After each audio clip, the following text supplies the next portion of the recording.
यहाँ भारतीय जनता पार्टी का अध्यक्ष नहीं चुना जा रहा है। मैंने उदाहरण दिया है। यहाँ पर सुनिए उदाहरण दिया हमारे देश को, हमारे देश की नीति को, राष्ट्रीय नीति को अंतर्राष्ट्रीय पटल पर कौन रखेगा इसकी बात हो रही है। लेकिन शिवम भाई उनके चार मान लेते, उनके चार मान लेते, कहीं तो उनकी भी चलने दीजिए ना। संख्या बल है तो सब अपने हिसाब से करेंगे। और शशि थरूर पे इतना प्यार। देखिए, हमें लगा था कि जब देश का विषय होगा तो जो उनके सबसे बेस्ट रिसोर्सेज होंगे वो उनका नाम देंगे, लेकिन वो ठहरे कांग्रेसी। जो गिने चुने 2-3 लोग हैं उनका भी नाम नहीं दिया। शशि थरूर का मैं छोटा सा आपको एग्जांपल देना चाहता हूं। उन्होंने यूनाइटेड नेशंस में जेनीवा के लिए इंडिया के हाई कमिशन रहे, पीस कीपिंग में भी रहे, डायरेक्टर जनरल भी रहे, कम्युनिकेशंस में भी रहे। उसके बाद उन्होंने यूनाइटेड जनरल असेंबली में चुनाव भी लड़ा। उसके बाद 3 बार के इनके सांसद हैं। बेहद शानदार उनकी पकड़। सीवी तो नहीं आ गया उनका आपके पास? नहीं, मुझे आवश्यकता नहीं। एक चीज बताइए, अगर एक विपक्ष के प्रवक्ता को उनके नेता की इतनी जानकारी है तो इसमें तो तारीफ होनी चाहिए मेरी। उनको नहीं पता, लेकिन इनको इनको रोको ना प्लीज। ये क्या अब बताओ, अब ऐसे लोगों को अगर विदेश भेज देंगे तो बंटाधारी कराएंगे। बोलने दो ना, शिवम जी को भेजिए, मैं बीच में शिवम जी को भेजिए। अच्छा, आप सब देख रहे थे, मैं एक शब्द भी बोला जब वो बोल रहे थे, लड़ा मैं उनसे। प्लीज आप इनको रोकिए ना। अच्छा अजय जी सुन तो ले उन्हें। शशि थरूर जी इतने अच्छे क्यों लग रहे हैं? मोदी जी भी तारीफ करते हैं उनकी, सब कर रहे हैं, ठीक है। उनको हमने कहा कि भाई मोदी जी की तारीफ कर रहे हैं। आप जरा इस बीच ना जयराम रमेश जी ने जो उनसे कहा है ना कि अब आगे वो खुद फैसला करें अपने अंतरात्मा की आवाज, वो जरा सुनिए। तो उनको भेजा गया, उनको जो है नाम नामित किया गया। हमने सोचा था ये अच्छे लोग कुछ भेजेंगे, हम अच्छे लोगों का सम्मान करते हैं। कांग्रेस के बहुत सारे अच्छे लोग हैं जो उधर थे, लेकिन हमें लगा कि राष्ट्र में कुछ इनपुट कर सकते हैं, कुछ बेहतर कर सकते हैं, वो हमारी तरफ है। लेकिन कुछ और उनकी तरफ से आ सकते थे, लेकिन नहीं आए। अब इन्होंने नाम कैसे कैसे चुने, बड़े आप ध्यान से सुनिएगा। एक नाम है जनाब नासिर हुसैन। उन पर क्या चार्ज है? उन्होंने कर्नाटक की असेंबली में पाकिस्तान जिंदाबाद के नारे लगवाए हैं और यह कंफर्म हुआ है, FIR हुई है। उनका नाम इन्होंने, इसको दिखाया जाए, प्लीज लोग के नाम नहीं, मैं इसको दिखाया जाए, मेरा निवेदन है, दिखाया जाए, मेरा निवेदन है, देखिए ना, दिखाया जाए।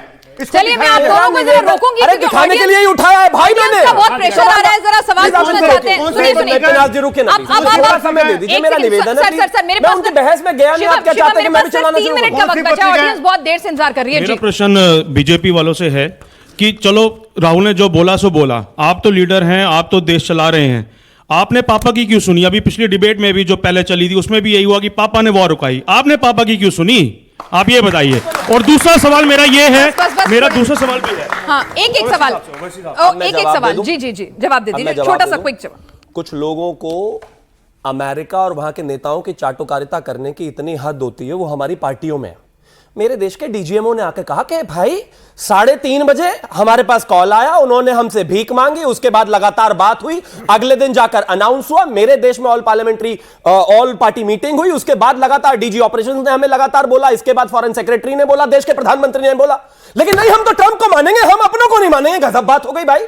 इस देश की सेना बोल रही है, डीजीएमओ बोल रहा है, फॉरेन सेक्रेटरी बोल रहा है, प्रधानमंत्री बोल रहा है, लेकिन नहीं, हम उनकी नहीं मानेंगे। हम किसकी मानेंगे? हम ट्रंप की मानेंगे। और ट्रंप भी बैकअप कर गया भाई, उसने खुद कह दिया, ये स्टेटमेंट है डोनाल्ड ट्रंप का, ट्रंप के लिए बोला था कि मैंने मीडिएशन नहीं किया, मैंने सिर्फ मदद किया। आप इनको रोक देंगे क्या प्लीज? बोल के आए थे। एक सेकंड, सर मामला गंभीर है, गंभीरता से डील करिए। ये बोल के थे विदेश में। अब रोके, ठीक है। अब देखिए, अब कमाल देखिए, नागरिक भारत के, पॉलिटिकल पार्टियां भारत की, बताया किसने? डीजीएमओ भारत का, फॉरेन सेक्रेटरी कौन? भारत का, प्रधानमंत्री कौन? भारत के। लेकिन नहीं, हम उनकी नहीं मानेंगे, हम तो डोनाल्ड ट्रंप की मानेंगे। गजब बात हो गई भाई। अरे इस देश की मानिए ना, इस देश के लोगों की मानिए। जी मैं ये पूछना चाहता हूं, 2014 से लेकर 25 अप्रैल 2025 तक जी मोदी जी आतंकवाद को नेस्तनाबूद करने के लिए हमेशा कहते रहे हैं। क्या आतंकवाद पाकिस्तान का खत्म हो गया? ठीक है, दे दीजिए। उन्होंने कहा था ठीक है, आतंकवाद खत्म हो गया क्या इस एक्शन से? एक और सवाल जी, बस एक बार सबके सवाल आपका सवाल कैसे? सवाल शिवम जी से, सबके सवाल शिवम से हैं। हाँ, अरे अच्छी बात है ये तो। जी ये इसमें भी कह देंगे हमसे नहीं पूछा गया। अच्छा पूछिए, झूठ मूठ एक सवाल इनसे भी पूछ लेना। ये इन्हीं से पूछो। अच्छा चलो ठीक है। ये आज खड़े इसलिए फंसे नहीं। अरे भाई उसको तो बोल लेने दो, ये फंसे हुए हैं। शिवम जी जो पहलगाम में हुआ वो बहुत गलत हुआ। बिल्कुल। तो वो उस पे बीजेपी क्यों नहीं कुछ बोलती, क्यों करने दिया वो बीजेपी ने वो काम? बीजेपी रोक सकती थी ना वो करने से, इंटरनल सिक्योरिटीज में डिस्प्यूट हुआ ना। ठीक है, बस क्विक जवाब, क्योंकि वक्त की कमी है। जी सॉरी सर, अब मैं एक एक करके जवाब देता हूं, बस क्विकली देना होगा। एक एक करके जवाब देता हूं।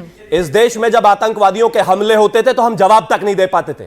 इस देश में जब आतंकवादी हमला हुआ 2008 में, मनमोहन सिंह का एज ए प्रधानमंत्री ऑन रिकॉर्ड स्टेटमेंट है कि हमारे ऊपर प्रेशर था कि हमें उनको जवाब देना है, लेकिन हमने जवाब नहीं दिया, और यह हमारे लिए बेहतर बात है। मेरे देश के प्रधानमंत्री 1999 में जब हम युद्ध लड़ रहे थे पाकिस्तान के साथ, तो इंटरनेशनल बॉर्डर पार ना करने की वजह से हमारे बहुत सारे सैनिक शहीद हो गए थे।